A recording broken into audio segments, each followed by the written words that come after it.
So how can you wire your brain to focus on anything at any time so you go on to achieve your wildest dreams, so you leave "why can't I focus" to the past? With the 5 steps process that I'm about to share with you that took me from an ADD, completely distracted, unsuccessful entrepreneur to building multi-million-dollar companies across the world, which starts with the first step, which is to turn your phone from a liability to an asset. Instead of throwing away your phone, because when you throw away your phone on social media, you're throwing away life opportunities just to live an average life. In fact, I don't know if anyone made it or can make it big in life without the power of social media. So instead, you want to play smarter by using social media without getting used by it. No, I'm not talking about the screen time limit on your phone that only makes it easier for you to stay longer. Otherwise, you and I would not be here. Rather, I'm talking about a free app that you need to download right now called BeTimeful, available on iPhone and Android, so that it hides all your social media for you until you want to go on a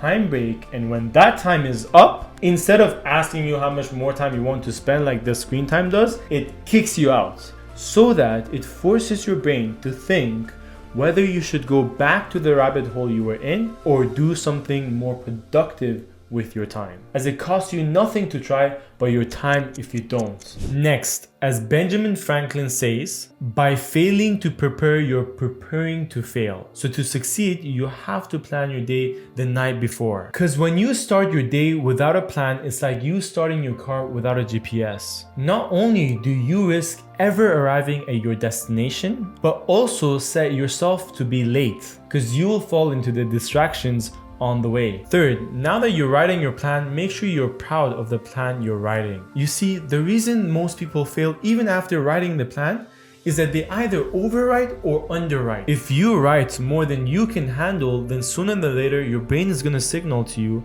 that you're not gonna make it, so why bother? Next thing you know, you're on your phone to distract yourself to feed your brain with cheap dopamines. And people who do not follow step number 2, where they don't write, they end up overwriting just to burn out themselves. But the opposite is true as well, where if you underwrite, then you're setting your next day for procrastination.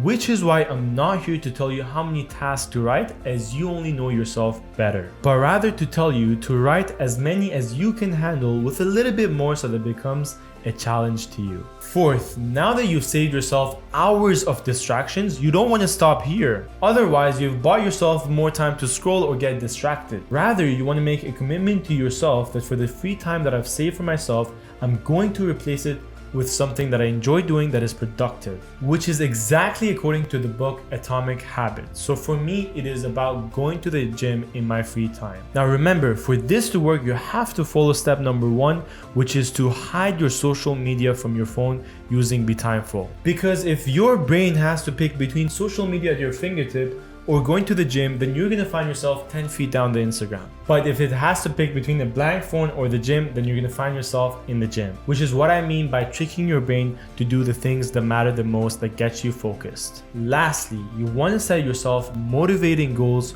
to raise the cost of distraction. Let me explain. You see, when I started in business, I had no goal but to make money. And once I did, I plateaued to distraction because I already got what I wanted. So why bother? Until I decided to double my team even when I couldn't afford it. And holy moly, I turned into a monk right away. You couldn't even find me at anywhere at any time, because when distractions came on my way, my mind blocked it with 404 message that I cannot afford distractions anymore. Otherwise, I'll be out of business. So instead of asking yourself, what would I gain if I stay focused? You gotta ask yourself, what would I lose if I'm not focused? And if you don't want to lose on the next video on how to achieve more of your goals in less time using a similar 5-step process that I've prepared for you, coming next week, then you want to hit the subscribe button right now.